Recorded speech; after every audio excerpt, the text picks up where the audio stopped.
BJP ಪಕ್ಷದ ನರೇಂದ್ರ ಮೋದಿಯವರು ಈ ನಮ್ಮ ದೇಶದ ಪ್ರಧಾನಮಂತ್ರಿಗಳಾಗುವುದಕ್ಕಿಂತ ಮುಂಚೆ ನಮ್ಮ ದೇಶದಲ್ಲಿ ಗ್ಯಾಸ್ ಸಿಲಿಂಡರ್ಗಳ ಸಮಸ್ಯೆಗಳೇ ಇರಲಿಲ್ವಾ?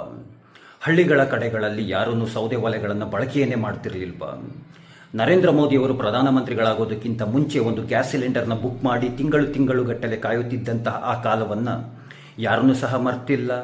ಆ ಬಂದಿರುವಂತಹ ಗ್ಯಾಸ್ ಸಿಲಿಂಡರ್ನ ಮನೆಗೆ ತೆಗೆದುಕೊಂಡು ಬರೋದಕ್ಕೆ ಗಂಡಂದಿರು ಗಂಟೆಗಟ್ಟಲೆ ಕ್ಯೂನಲ್ಲಿ ನಿಲ್ಲುತ್ತಿದ್ದಂತಹ ಆ ಕಾಲವನ್ನು ಸಹ ಯಾರನ್ನೂ ಮರ್ತಿಲ್ಲ. ನರೇಂದ್ರ ಮೋದಿಯವರು ಪ್ರಧಾನಮಂತ್ರಿಗಳಾದ ನಂತರ ಮನೆಗಳಿಗೂ ಅದರಲ್ಲೂ ಸಹ ಹಳ್ಳಿಗಳಲ್ಲಿರುವಂತಹ ಪ್ರತಿಯೊಂದು ಮನೆಗಳಿಗೂ ಸಹ ಗ್ಯಾಸ್ ಸ್ಟವ್ಗಳು ಬಂದು ಇವತ್ತಿನ ದಿನ ಸೆಲ್ಫೋನ್ನಲ್ಲಿ ಅಂದರೆ ಮೊಬೈಲ್ನಲ್ಲೇ ಗ್ಯಾಸ್ ಸಿಲಿಂಡರ್ನ ಬುಕ್ ಮಾಡಿಕೊಳ್ತಾರೆ. ಬುಕ್ ಮಾಡಿರುವಂತಹ ಗ್ಯಾಸ್ ಸಿಲಿಂಡರ್ಗಳು ಮನೆ ಮುಂದೆಗೆ ಬಂದು ತಲುಪ್ತಾ ಇದ್ದಾವೆ. ನರೇಂದ್ರ ಮೋದಿಯವರು ಬಂದ ನಂತರ ಎಷ್ಟೆಲ್ಲ ಬದಲಾವಣೆಗಳಾದವು.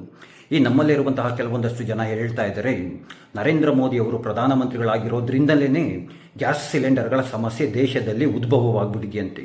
ಅಲ್ಲ ಕೊಂಡ್ರು, ಈಗೇನಾದ್ರೂ ರಾಹುಲ್ ಗಾಂಧಿಯವರೇನೆ ಪ್ರಧಾನಮಂತ್ರಿಗಳಾಗಿದ್ದರೆ ಇರಾನ್, ಇಸ್ರೇಲ್, ಅಮೆರಿಕ ನಡುವೆ ನಡೆಯುತ್ತಿರುವಂತಹ ಯುದ್ಧವನ್ನು ನಿಲ್ಲಿಸಿ ಗ್ಯಾಸ್ ಸಿಲಿಂಡರ್ ಸಮಸ್ಯೆಗಳನ್ನು ಬಗೆಹರಿಸ್ಬಿಡ್ತಾ ಇದ್ರ? ಏನು ಗಂತೊಗೆದುಕೊಂಡು ಹೋಗ್ಬಿಟ್ಟು ಯುದ್ಧದ ಸಮಸ್ಯೆಗಳನ್ನು ಬಗೆಹರಿಸ್ಬಿಡ್ತಾ ಇದ್ರ?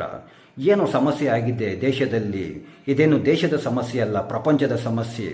ಪ್ರಪಂಚದ ಸಮಸ್ಯೆಯನ್ನು ದೇಶದ ಸಮಸ್ಯೆ ಅಂತ ಬಿಂಬಿಸುವಂತಹ ಕೆಲಸವನ್ನು ದೇಶದ ಜನರ ಮುಂದೆ ಮಾಡ್ತಾ ಇದ್ದೀರಲ್ಲ.